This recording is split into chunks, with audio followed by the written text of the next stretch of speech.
it looks very simple. I'm sure the group of people must be somebody are already working and somebody are just getting into the new role, right? So basically, I'm going to cover from IT infrastructure service delivery. So there are two aspects in IT industry. One is software and one is infra. So we are going to touch base mostly with IT infrastructure service delivery related content. So I'm going to give some overview about IT service delivery and what are the roles that are involved, and also how in a real time we manage the IT services, right? And also what are the various options that are available in terms of catalog management, right? And also we are going to talk a little more about SLAs, right? And important thing is, right, since IT is a very fast evolving industry, right? For example, when we started our career, internet was completely restricted from IT environment. That means I cannot simply open the Google and find out, right, what is the solution for this problem. Everything was restricted. But now, if you look at that, right, even though if internet is not available in the company provided laptop or desktop, still we can access the Google or various options, AI based tools through our mobile, and we can find the solution. But that was not the case close to 2 decades ago. So earlier, for changing of the technology, it used to take minimum 1 decade, and gradually it has come to 2 years now. So let me tell you one example. In the last 20 years, we were managing it for one of the customer, Microsoft Exchange. At that time, it was around 2010 version. Now I cannot go back to my employer and say that, right? I'm experienced in managing Exchange 2010 because it is outdated. So the technology shift is happening very rapidly, team. So that is a one thing that we can discuss in upcoming time. To start with IT service delivery, can anyone tell me what exactly it is? What is IT service delivery from your point of view? Let's make it more interactive, team. Just be open. Any thoughts? Anything? So delivering the software application to the customer without any issues or latency. The customer would experience a minimal downtime or issues. So, any other thoughts, team? Okay, great. Thank you, Togga, for sharing your insights. Right. So, IT service delivery is kind of a complete cycle, right? So, customers will ask the service providers to manage their infrastructure or software applications, or sometimes they'll also ask us to develop a product, right, for their business. So herein the service providers, right, will get into the picture, and then they will understand what is a customer requirement and what is our role, right? For example, few customers will only ask to manage their existing IT infrastructure. That means infrastructure is already established. As a service provider, I'll just go and assess what is needed, and I will provide the quote saying that this is what and these are the efforts that are required to manage your infrastructure. And once we take over that infrastructure, right, so we are going to be held responsible for end-to-end management. So 100% uptime, it is not feasible, right, due to various issues. So industry is expecting around 99.99 availability. That means their services should be available almost all the times. So that is one of the expectation. Now, once the service delivery team started taking over the project, right, the first day, the session that is called KT session, right, knowledge transfer will happen between the new service delivery provider and also the existing team. Sometimes it is their internal IT, sometimes from a different service provider to different service provider transition will happen. Now we will understand what I am supposed to manage and what are the SLAs, and sometimes few customers also come back with a penalty clause. Suppose if in case you are not meeting the standard SLAs, they will measure how much percentage we lost the SLA. Accordingly, they will charge. That is called penalty. So let's take an example. Now I got one of the customer, right? I have to start the service delivery. Let me explain in more practical approach, right? So that you all will get some better understanding. Let us take one of the banking customer has come for service support, and we are going to deal with that, right? Now assume that I am the delivery manager. I am going to manage the services and accountable to the customer. Now I will form my own team, right? That is the first step. We have to understand how many services that we will have to manage, be it application, be it infrastructure, be it servers. Accordingly, I will identify the teams, right? Who has to manage what service. Let us assume this is one of the small customer where we have to manage around 100K users, right, with 10 applications. Now I will create a small team, L1, who generally takes care of the monitoring of the service and checking the availability of the service, right? And then L2, L3, and product team. For example, I joined as a L1 engineer today. My primary responsibility is to monitor the service, attend the end user queries, and provide basic level support by following standard operating procedures. SOP, basically, I can say. Second level, that is L2, wherein these people will handle escalations. For example, L1 is unable to handle one particular issue and it is not part of the SOP. And then the case will be elevated to the next level, that is L2. So L2 team will investigate that and will provide a resolution and also help the L1 teams to prepare a SOP. Now, the next level, that is called level 3. These people are called SMEs, subject matter experts, right? So these people, what they do is they will interact with the customer. They will assess the environment on daily basis. They will go through the monitoring logs. They will also understand what kind of tickets that we are receiving.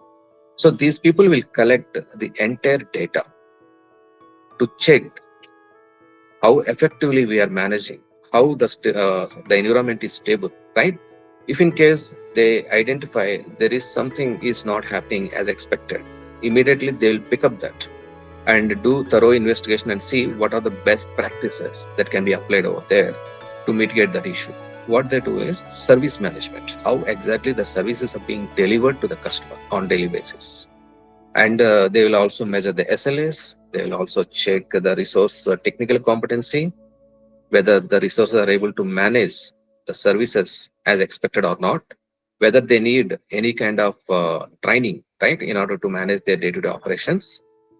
So this service management team will do this kind of assessments based on the data, whatever they are getting it from the day-to-day operations. And the next level is customer success manager. This guy is very important. The customer success manager will have direct connect with the customer, right? Customer senior leadership team, and understand any business changes are happening, right? Because here we have taken an example of banking customer, right? For example, if the bank has decided to open 10 more branches, right? Accordingly, the workload will increase, right? And also we have to gear up to manage the additional workload that is going to be generated by these 10 branches. The customer success manager will be in touch with the customer on daily basis and understand their business strategy, how we can align to support their business needs, right? This is like a continuous process. And on top, the delivery manager comes into the picture. So the delivery manager is a single point of contact for the entire account delivery, right? He is responsible for the SLS. He is responsible for the recruitment. He is responsible for the technical competency of the resources. And he is also responsible for the customer satisfaction. Overall, the account, whether the customer is willing to give this contract to this particular service provider or not, that is completely depends upon the relationship between the customer and service delivery manager. So team, any questions? If in case you would like to ask any questions or need further clarification, please raise your hand. And also let me know, Murali, I hope I'm not going too fast. If any questions, they will ask. Okay. I hope up to this point it is clear, right? How exactly the service delivery will happen at ground level. It seems Tagore asked one question. Please. So you told that while in monitoring there will be L2 and L3 for escalating the issues or the errors that they face in infra level. So what kind of approaches or strategies will they follow at the L3 level to mitigate those issues, and how the approach will be? Okay, if I understood your question, Tagore, for example, while monitoring, right, the infrastructure, we have identified one of the issue, okay, and how that particular issue will get fixed. Is that your question? What I'm saying is, for example, I'm the L1 monitoring guy. Okay, today I noticed that there is a severe alert which has been triggered, right? Now, how do we handle that to fix that issue? That is what you would like to know, right? Simple. As I mentioned, right? While we are getting into the active mode, right? Taking care of the operations, we will assess the environment and we will also take the past 1 year environment instance, whatever happened, occurred in that particular environment. We will assess that and we will create some kind of a plan.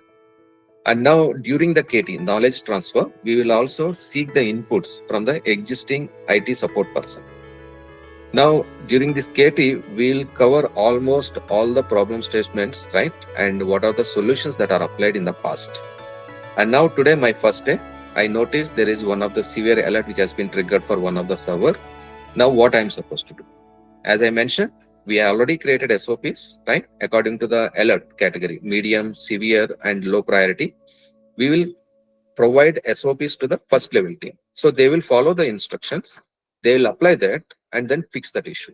For example, right, one of the service is not not getting started, right? Even after multiple attempts, if the service is still in the stop mode, even after following the SOPs, the protocol is immediately the L1 team has to highlight this issue to the L2 resource. The L2 team will have elevated access, right? Because I will cover this particular point in next couple of minutes. The level of access will be different for L1, L2, L3, right? L1 teams are allowed to do certain tasks. Beyond the SOP, if in case they are not able to resolve it, immediately the L2 or L3 will come into the picture by using their elevated access.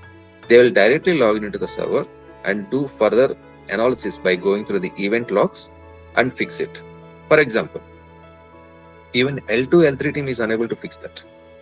This is something first time it has occurred, right? Then immediately we will engage the vendor, that is called OEM, original equipment team, right? So what these people will do is immediately they will raise a case. For example, let us take here, it is a Microsoft, right? It's related to some Microsoft Exchange or AD server.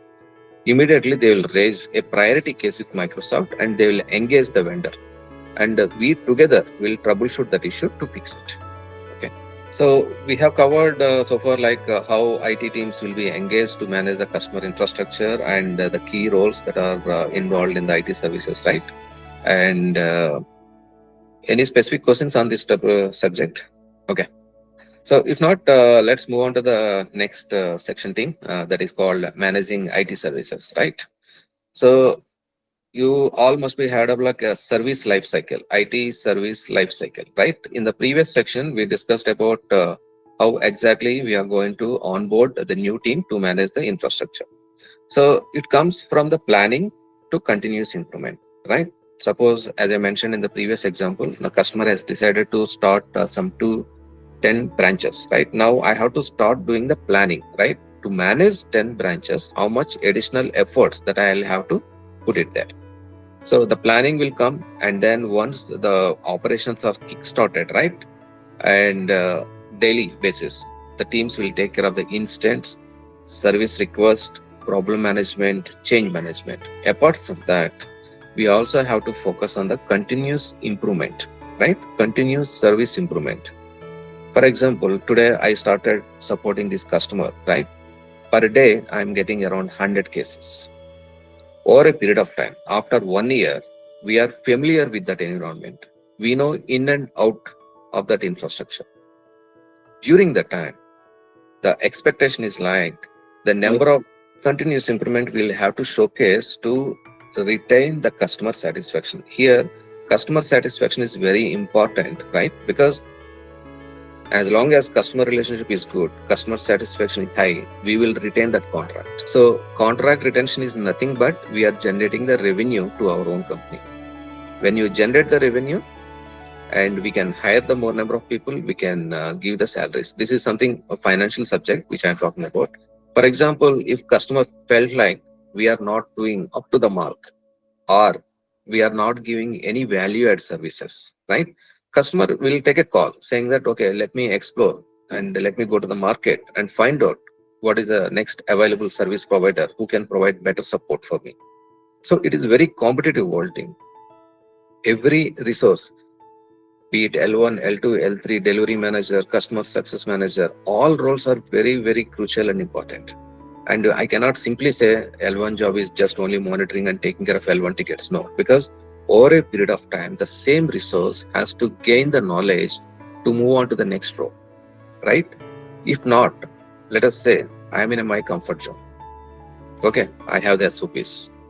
I'm getting daily some 10, 20 tickets. I'm comfortable. I'm fine. If we have that kind of mindset, right, there are two kind of problems that occurs in real time. One is personal growth will be stopped. Second one is we will not be able to give any kind of value add to the team or to the customer. So I would suggest every individual is important in the service delivery, and at the same time, in this current environment or in this current world, right, since the technology is changing rapidly, it is also important for every one of us to upgrade our skills, okay, and also understand what is happening in the industry. At least every day, 1 hour time, people have to go through the technical reference articles or any kind of blogs to understand, right, what are the changes that are happening in their domain. I'll have to keep checking it by going through various sites like Cisco, right? And I have to see what kind of development can occur in this particular service and how do I upscale it.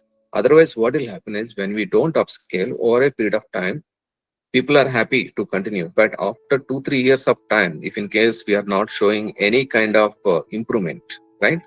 Improvement in the sense development, like, yes, I have to prove I am the one of the valued person to this team. And we also have to build very good customer rapport, right? Because we will interact with the customers. So this is kind of a multi-dimensional role, especially people whoever is going to start their career, right? Once you get into any specific role, the first and foremost thing what you have to do is whatever the domain you have been assigned, okay, and whatever the technology that you are working on, first understand from the basic. If in case you do not have the visibility due to the various restrictions, use your own resources or consult your mentors and understand in the next down the line of 4 years how this technology is going to be evaluated and what is going to happen if in case I don't upgrade. So we have to be on up to date on each and every update that is going to happen on this particular technology. For example, if someone is taking network, someone is taking security, this is applicable for all those people, including myself. Even though I cannot say that I have 20 years of experience, I can go and survey anywhere. I have 20 years of experience. Yes, I have 20 years of experience in the IT industry. But now, if I want to project myself as a technical person, I cannot claim I have 20 years of technical experience. Can anyone tell me why? Just be open. Anything. Don't get panic or something. Just try to say why I cannot claim I have 20 years of technical experience. In IT, we have different number of tools and technologies, because once you claim in that way, because if you say that we are keen in one particular technology, not in the IT industry, I believe. Anyone else, team? Yeah. That's right, Sairam. As I mentioned, right, when I started my career, we were using different technologies, right? And over a period of time, right, now everything is moved to cloud. So earlier, if I want to check whether the physical status of the server, I have to take 4 levels of approval to access the data center. And then I have to go to the data center. I'll have to physically check the cable connectivity. I'll also have to open the rack and see whether everything is intact, right? And during that time, the experience is like based on the LED light color, we have to identify what's wrong with that. And this entire process used to take at least 5 to 10 days of time. But now everything is subscription based services. As you all are aware, right? Now everything is on cloud. If in case you want to get a new service, it's just happening like this, right? Just go and subscribe, pay the license fee. Immediately the service will be activated. You need not to worry about your physical device, and you need not to worry about the connectivity. You need not to worry about the backup, right? The service is available all the time on demand basis. So that is how the technology has transformed. Initially, some kind of reluctance will be there whether I need to opt it or not. For example, M365. When it was introduced in 2012, it was called as BPOS. When someone come from Microsoft and say, please use this service, we will manage your infrastructure, people used to ask security. First and foremost thing is, how will you secure my data? People never used to trust because they feel that I am keeping my personal data in someone's home. But now, after 1 decade, nobody is willing to manage their internal infra. Everyone wants to go to the cloud. Everyone wants to subscribe and then get rid of this pain, right? And also, the support is instant. If in case you want to provision a new server, earlier it used to take minimum 2-3 months of time. Finance team approval, technical assessment, design approval, all those things used to happen. But now, just have the next 5 minutes. If in case somebody wants a server, it will happen, right? So that is how the technology is quickly changing it. And now, most important fact, I'm sure you all must be aware, it's Copilot from Microsoft. Similarly, I can say artificial intelligence. Now, this is one more. Next 5 years, it's going to be a different game. All these whiles, we are using various technical articles, Google or something else, right? But now, the next 5 years, what is going to happen is AI is a kind of a self-learning tool, right? For example, if I take ChatGPT, right? Whatever the query you give, right? It will remember that and what response has been created. It's like a continuous learning by using machine learning and AI tools. Now assume that next down the line of 5 years, across the world, most of the tech giants, students, everyone will start using it. That means it is learning a lot of data, right? It is going to store a lot of data, and from different types of people, they will keep entering the data, and then the chat GPT is remembering that. So down the line of 5 years, whatever the question you ask, whatever the field you belongs to, you will have spontaneous answer. You need not to go through multiple articles, straightforward. If I want to build a server, please let me know the steps. It will give step by step. So what is happening is we are creating competency, right? Because we are going to compete with the machines. Just imagine that a person can learn some 3 to 4 technologies over a period of time, right? To safeguard primary skill, secondary skill, and on top of it, communication. And these are all the patterns that we will look into that. Now, since we are going to compete with AI, we cannot ignore that. So we also have to be in a position to create our own chat GPTs. By any chance, anyone has exposure on this chat GPT creation team? I'm sure you guys must be using Gemini or ChatGPT. Am I right? Yes, sir. We used to use ChatGPT. What is your experience? How do you feel when you're using ChatGPT when it is giving instant responses? Very easy access rather than other search engines like Google and all. And it's I'm very sure. I clear. think most of the people stopped using regular Google or something other browsers to find the data, right? Yes, yes. It's very instant and very clear steps. More information than we expected. So the information is available everywhere. The only thing is we have to adapt, right? We have to be in a position to learn that as early as possible. So that is what I strongly suggest. Whatever the field that you are in and whatever the field that you are going to get in, ensure that at least daily 1 hour spend by yourself. Okay, first and foremost thing is whatever the domain you are going to manage, within that domain, what are the changes are going to take place for the next 2-3 years, you should have that information up to date. It is very easy, right? And IT service is getting very, very simplified because of these advanced tools and technologies that are available in the market as on today. Okay. So let us step back to our IT service delivery. There is one more important section. When we are working on an environment, we have to adapt to that customer environment, be it banking sector, be it pharma sector, or be it IT sector, irrespective of whatever it is. I'll tell you how customer expectations are keep changing it, right? So I hope this will help you guys to understand the business needs, right? And accordingly, you can align yourself when you are getting into a job. So day one, we will go and interact with the customer and say, my team will going to manage this infrastructure, right? And this is how we are going to manage customers. Every 3 months, I would like to see some improvements. So you guys may think that what kind of improvement we can say. alerts are coming, incidents are coming, I'm talking to the customers. So I'm not understanding what kind of improvements that I will be able to showcase. I'll tell you a few key points. For example, today I'm going to handle one of the issue. I took 2 hours of time to address that. This is called mean time to resolve. That is called MTTR. That is one of the parameter. Now, after 3 months, if I get similar kind of incident or service request, I should be in a position to do it in 1 hour's time. You got it? Earlier, for example, everyone works in 8 to 9 hours shift, right? In a shift, I was managing some 10 tickets.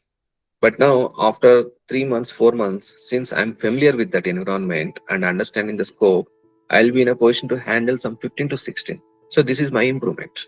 And similarly, every level, right? There will be some kind of a mechanism to measure, okay, what kind of improvement you are bringing into that. Because earlier you used to take 2 hours of time to address one customer issue. Now, if you address it in 1 hour's time, customer will be happy, right? Because he is getting quick response, quick resolution, so that he can continue his work and he can manage his business. So these are all the every level. It is going to be a measuring factor to see, okay, what kind of improvement that is happening over a period of time. And ultimately, you also have to keep one point in mind is the shuffling of the team members from L1 to L2, L2 to L3, right? And L3 guys, once they work in one environment, they'll move on to the next accounts. So there are two types of delivery models here that you need to understand. One is leveraged delivery, and the second one is dedicated. In a dedicated delivery model, a group of people will support only one client. In leveraged model, a group of people will support multiple clients. You understood the difference? Leveraged model is more competitive. I can say that less expensive when compared to dedicated model. Because in dedicated model, I am deploying 10 people to manage only one customer. But whereas in leveraged model, the same 10 members are managing 5 customers, right? Because cost is also very important. So this is one point which you guys have to remember when you are getting into the job. You can just check whether you are going to be deployed for direct account or leveraged model, support model. And the second point which I would like to discuss on this is identifying a right resource. Because as a delivery manager, I will see what kind of skills I'm looking for, whether this candidate can deliver that.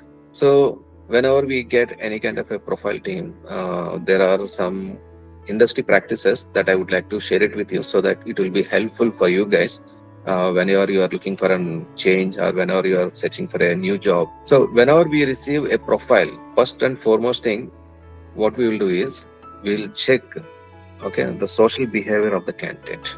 Because nowadays, okay, all members are having their social platform accounts, right? Professional network, that is LinkedIn, Insta, Facebook, okay. We will go through all these channels first. We will not contact the candidate directly. As soon as I get the profile, I'll not call them and have a discussion. First, I'll go through this. I'll get some basic information, right? By going through LinkedIn, what kind of projects that he has been involved. For example, if it is a fresher, right? What kind of learnings that he is carrying, any kind of short-term projects that he was able to deliver. All the information I'll capture it. And also I'll see his connections, the professional connections with whom he is interacting and what kind of certifications which are available on LinkedIn. By going through this particular information, we will get some kind of idea. Yes, this candidate has some potential. This candidate is kind of continuously learning and upgrading his skills. So once we capture this data, and then we will reach out the user. It is not simply by going through your profile, whatever you have shared in PDF document, we will not call the resources. So please keep this point. I strongly advise you guys, if in case you are attending any training, please do elaborate and update in LinkedIn. At the same time, if in case you get an opportunity to work on any short-term project, right, as part of your training, or based on your own interest, if in case you are trying to attempt any kind of online trainings, please keep updating it. That is one of the observation factor, right? So you have to showcase that I'm willing to learn. I'm ready to adapt to any kind of environment, right? So that perception, you have to create through your professional network. You got my point, team? So it is not only one your resume. Yeah, if in case you have referrals, that is a different story. But if in case you would like to explore, right, because there are many startups, there are many blue chip companies that are there, right? Because we are getting a lot of information. So we will go through this, we will properly assess, and we will understand the ability of the resource, okay, his willingness to learn the new technologies.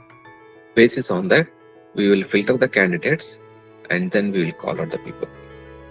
So please ensure that you will update all your professional achievements, right, in a structured manner. And also, one advice is be genuine. If you know something clearly, then only go ahead and update it. If in case you are not clear, but you have some basic idea, fair enough. You just go ahead and say that I have a good understanding on this. If in case you have experience, say I have a strong experience. So use the words appropriately based on your knowledge, right? That is more important, because if you start uploading too much of thing and during the interview, if in case you are not able to, right, that will leave a negative impression. So let's not get into the trap. Be genuine and ensure that everything, whatever you learned and whatever you gained, everything should reflect in your LinkedIn or any professional network. That is more important thing. Any questions? I'm only talking and nobody are asking any questions except one or two. Let's make it more interactive, no? Yes, Tagore, please. Yeah, and coming to the technical side interviews, technical level, Okay.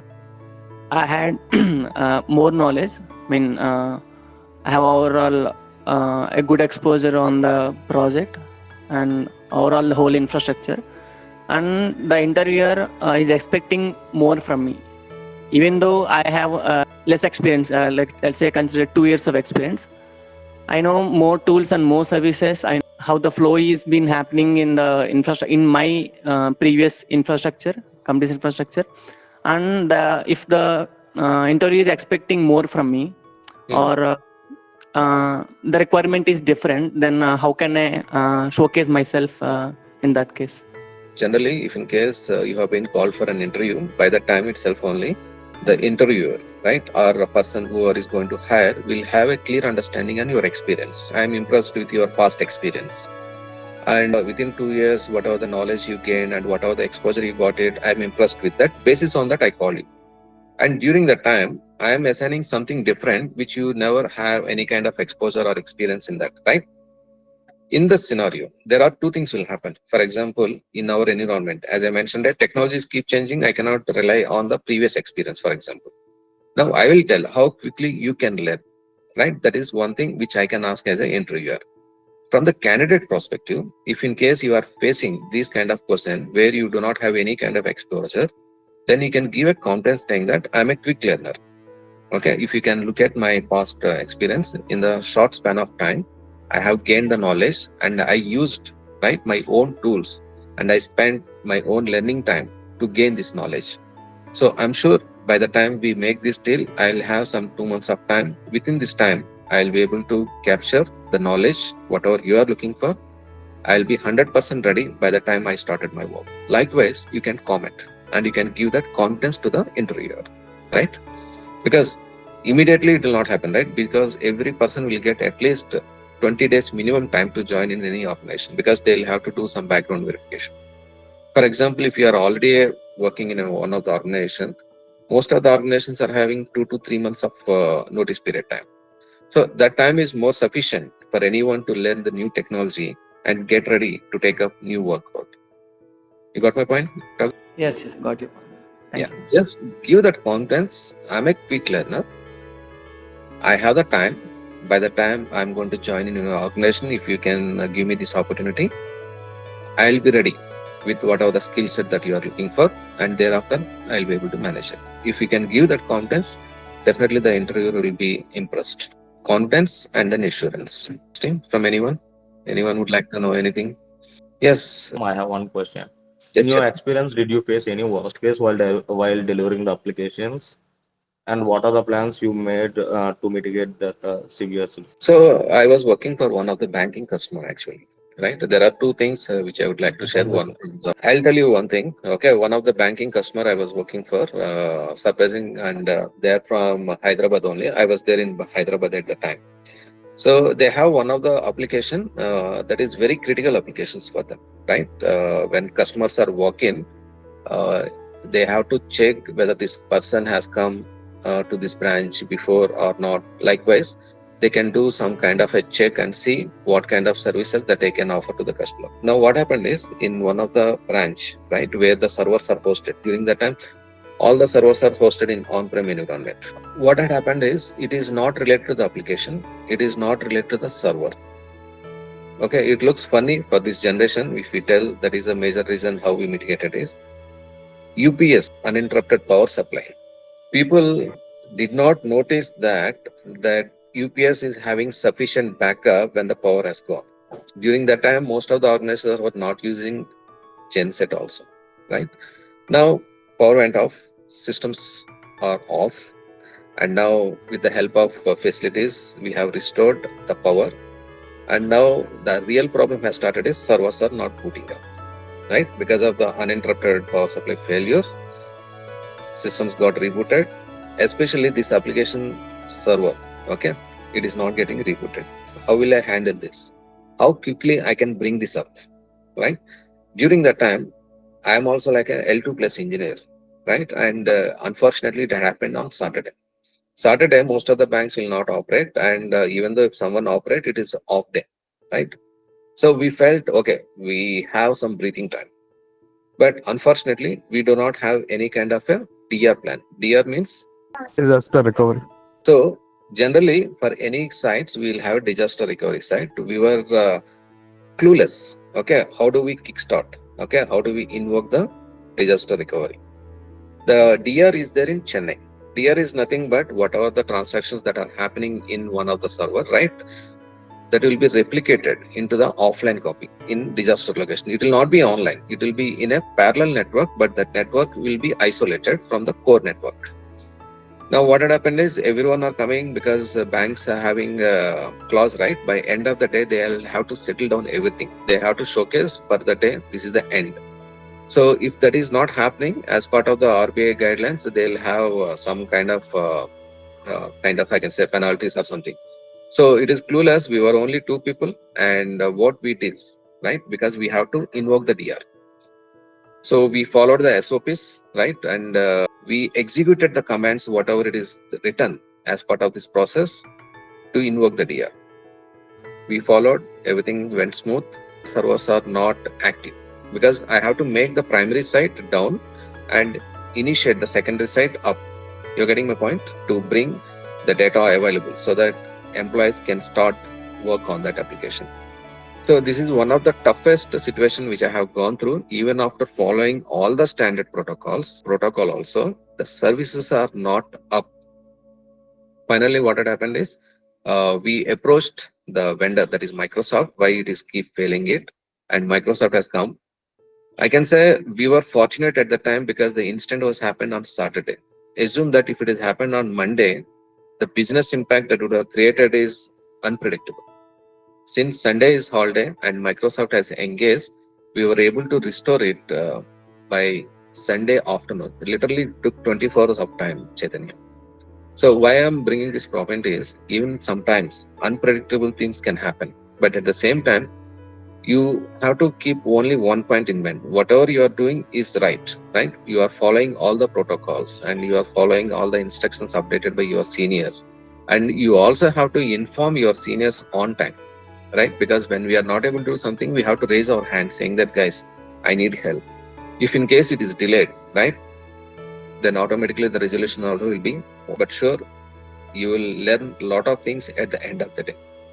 More and more is the confidence, whatever you gain, right, while handling these situations. That is important because tomorrow, if the similar kind of issue occurred, you will not get panic because you have gone through that pain and you know how to handle the situation very well, and you will use that. Because there are certain things which we will not be able to discuss in depth from the technical point of view due to the NDA.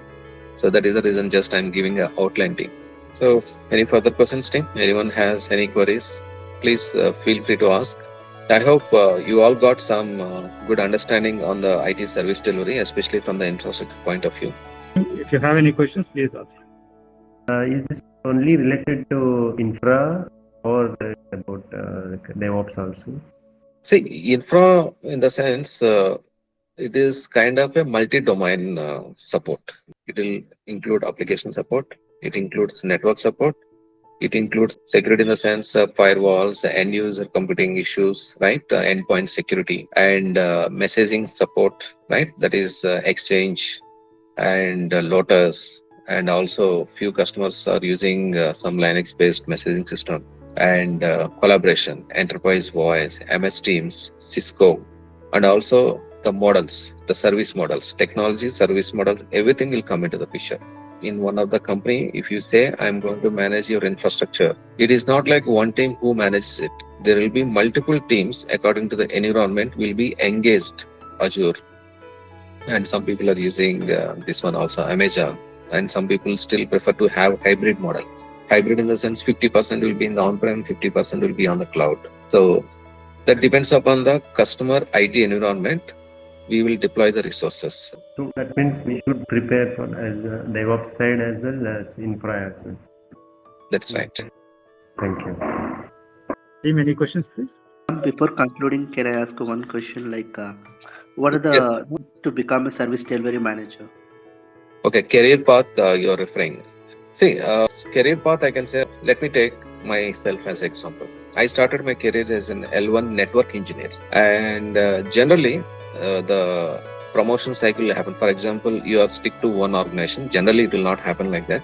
For example, you are there in one single company, and you started your career at L1, right? It takes minimum 15 years of time to become a service delivery manager based on your career aspiration. L1 and then L2 and L3, right? And then customer success manager and then service delivery manager. Few organizations are allowing the team members, right, who are aspiring from the management side instead of technical side. You can also join as a technical lead initially based on your past experience. For example, you spent some 4 to 5 years in one organization and now you took a switch, right? You are joining into a different organization. During that time, you can just join as a technical lead. From there, you can get diversified towards management work. So typically it takes in any organization, okay, 12 to 15 years of time to become a delivery manager. And there are certain roles, right? Techno managers, where you will take care of the delivery. You will also take care of the technology. That means you will act as a technology SME and also you take care of the delivery parallelly. So these kind of profiles will have more value. Techno managers. You're getting my point, Sairam? I strongly suggest definitely anyone can become manager, delivery manager over a period of time. But I always suggest keep one of the technology as your primary skill. Don't leave the technology. Because right now I started my career as a network and over a period of time I myself moved to the Microsoft based Exchange and collaboration tools. Now I am working as a techno manager wherein I act as a M365 SME and also I takes care of around 8 customers service delivery. So this will create more value to your profile. Team, any other questions, please? The question is from Gayatri Garu. So, how exactly a delivery manager handles a timeline adjustments or budget constraints during project execution? How exactly a delivery manager handles a timeline adjustments or budget constraints during project execution, and what metrics do you use to measure the success of the project? Time level. Timeline adjustments. See, it takes a lot of time to explain, but I'll try to make it a little crispy, right? So, as a delivery manager, the first and foremost thing is money, right? Budget. For example, when I'm going ahead and saying that to a customer, saying that I will manage your service, customer will not call one service provider to come forward and manage their service, right? He will release RFP. So, when a customer releases RFP to the market, any service provider, okay, there are multiple service providers in the industry, right? Wipro, Infosys, HCL, Atos, Alstom, all these are all service providers. These people will come forward and say, okay, I analyzed your infrastructure. I will be able to support your infrastructure with some 1 million rupees. Let us take an example. And another team come up and say, I will be able to manage your infrastructure with all the standards, whatever you're looking for, with 15 million. Another service provider will quote only 8 million. Now we have three options for the customer: 8 million, 10 million, 15 million. Now customer will also see the background of the service provider, okay, whether he has any kind of a previous experience to manage these kind of infrastructure. There are various stages, right, in finalizing the deal. After analyzing, right, customer will take a call. For example, here customer has finalized a service provider who quoted 10 million. Now assume that that is myself. My company won the deal and they appointed me as the delivery manager to manage the infrastructure to deliver that with this 10 million. Now what I am supposed to do is I have to give profit. I cannot spend 10 million for entire support. If I do that, how will I manage? How will I fund my resources? And how will I get revenue to my company? Now here industry standards are like margin. This is called margin, operating margin. How much operating margin that I can get it, or how much gross margin we can get it. For example, if I'm able to get 15% margin as per the industry standard, it is considerably okay, right? But if I am able to manage 30% AOP or operating margin, that means out of 10 million, I'm spending only 7 millions to manage the entire show.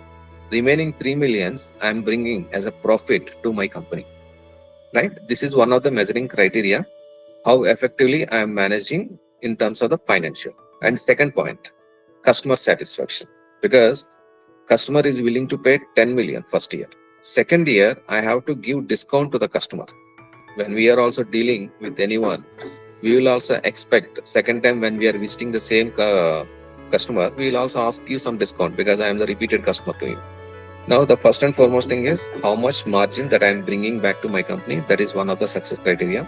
Second one is customer retention. I have to retain the customer. If customer is not happy with my service, next year he will go to the different service provider, right?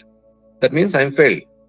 If customer is taking a call to move from one service provider to another service provider, that means I failed. I failed to meet the customer expectation. That is the reason customer terminated the contract, right? So here I have to ensure that I meet the customer SOW, statement of work. Whatever I agreed, I should be in a position to support.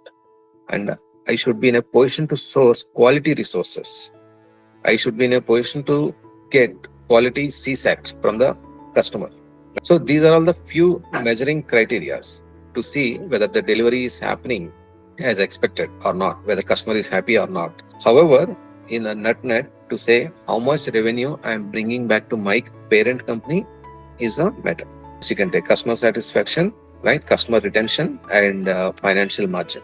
And in addition to that question, what metrics do you use to measure the success of the project? There is a team called service management, which gathers all the daily statistics and information from the operations. For example, from the delivery side, if in case you are saying SLS, I committed that we will meet 99% response SLA resolution. So that is one of the criteria. CSAT, out of 100 people, at least 95% people should give positive response or positive feedback for the services. And the third one is how quickly I'm able to support and provide the resolutions. That is called MTTR, mean time to resolve.